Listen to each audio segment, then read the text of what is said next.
बच्चों, कैसे हैं आप सभी। मैं हूं आपकी टीचर अनुराधा सिंह। श्री समृद्धि क्लासेस में आपका स्वागत है। यहाँ हम इस चैप्टर को डिस्कस कर रहे थे, forces and laws of motion. पिछली क्लासेस में हमने पढ़ा था what is force, what is effect of force and balance and unbalance forces के बारे में डिस्कस किया था। इस क्लास में हम इनर्शिया एंड मोमेंटम टॉपिक को डिस्कस करेंगे। तो चलिए हम स्टार्ट करते हैं इसे। सबसे पहला टॉपिक है हमारा इनर्शिया। इनर्शिया सुनने में तो थोड़ा नया वर्ड लग रहा होगा, लेकिन ये जो प्रॉपर्टी है वो हमारे रियल लाइफ से कनेक्ट होती है। चलिए हम इसे देखते हैं। It is that property of a body due to which it opposes or resists any change its state of rest or of uniform motion। एक एग्जाम्पल से इसे समझते हैं।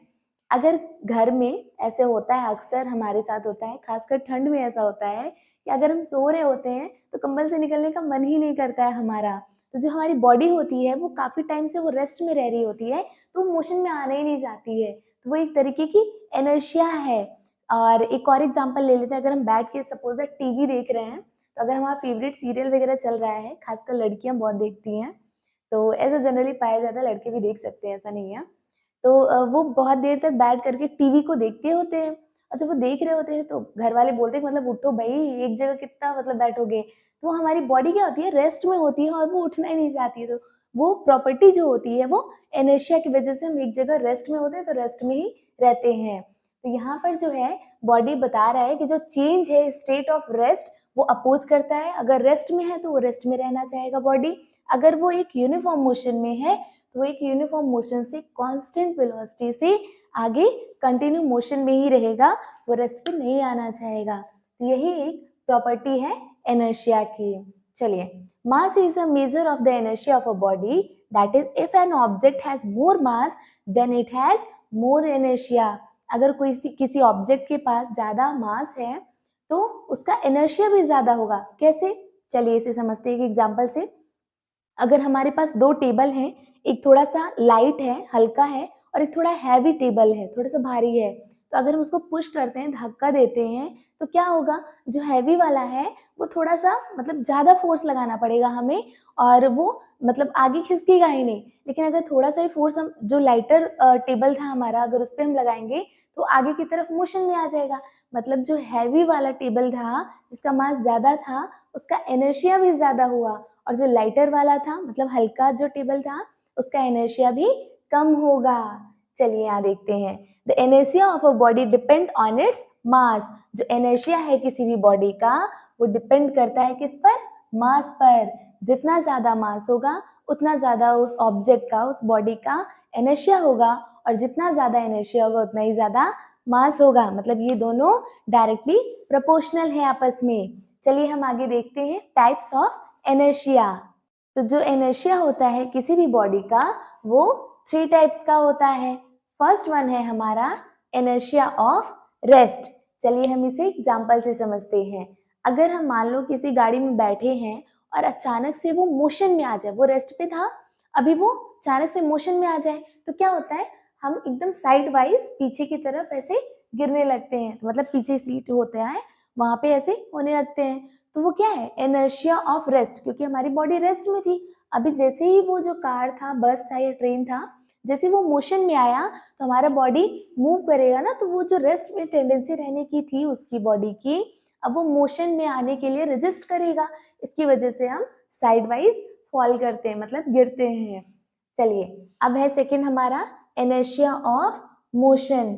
ये क्या होता है, जैसे हमारी बॉडी, अब हम क्या है, कार में चल रहे हैं, सपोज दैट ड्राइवर चला रहे हैं, हम बैठे हैं, तो कार में चल रहे हैं, जैसे ही वो अगर मान लो कोई ऐसा आया सामने कोई चीज, या हमको स्टॉपेज रुकना है हमें, तो अचानक से जैसे ही वो ब्रेक लगाएगा तो क्या होता है, हम मोशन में, हमारी बॉडी क्या है, कार के साथ मोशन में है, और जैसे ही वो स्टॉप करेगा तो हमारी बॉडी अब रेजिस्ट करेगी रेस्ट में आने के लिए, इसलिए हम आगे की तरफ झुक जाते हैं।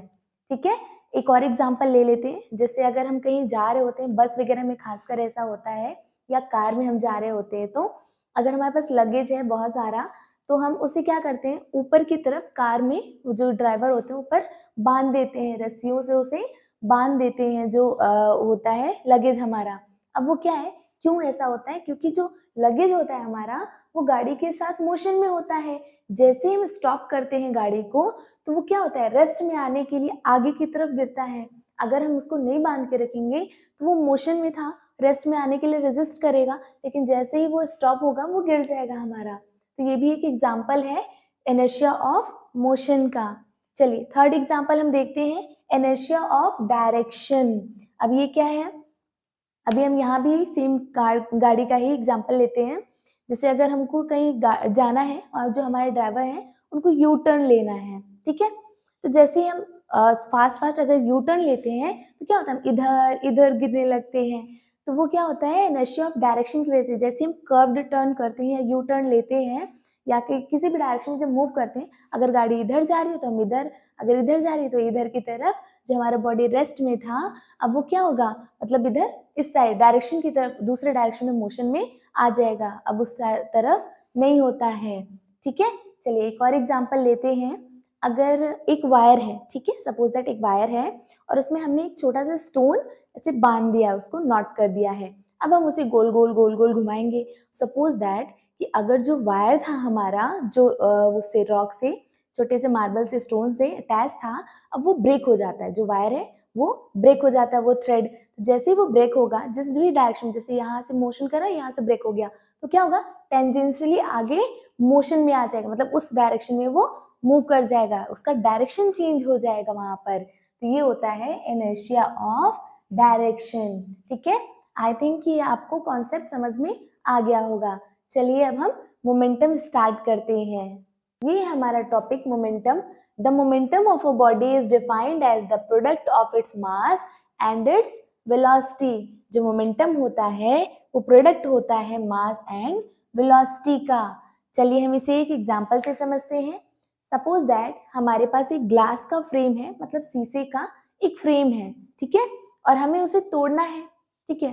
तो यहाँ दो पर्सन है हमारे पास, एक के पास थोड़ा सा हैवी रॉक है और एक के पास एक छोटा सा मार्बल है, गोल सा। अब क्या करते हैं, तो वो बोलता है कि अगर हम दोनों बोलते हैं कि अगर हम इसे रोल आउट करें, अगर हम रोल करें और वो फ्रेम को तोड़ने की कोशिश करें तो क्या टूट जाएगा। तो आप खुद बताइए, जो हैवी वाला रॉक है अगर हम उससे ट्राई करेंगे तो वो जो फ्रेम है ग्लास का वो ब्रेक हो जाएगा, लेकिन अगर छोटे से मार्बल से करेंगे तो क्या होगा, नहीं होगा, ठीक है। तो अब क्या होता है कि वो दोनों बोलते हैं कि अब हम क्या करेंगे, वो जो छोटा वाला जिसके पास मार्बल है वो इंसान गुस्से में आ जाता है, तो बोलता है कि अब मैं इसे एक पिस्टल में डाल करके इसको फायर करूंगा थोड़े डिस्टेंस से, ठीक है। तो आप खुद बताइए कि अगर हम उसको पिस्टल में डाल करके उस मार्बल को और उसे हम फायर करेंगे तो क्या ग्लास जो है, फ्रेम जो है ग्लास का, वो ब्रेक होगा। हाँ बिल्कुल होगा। क्यों? क्योंकि अब उसकी वेलोसिटी ज्यादा हो गई है, अब हमने ज्यादा फोर्स से उसे फेंका है, तो वो जो ग्लास का फ्रेम था अब वो ब्रेक हो जाएगा।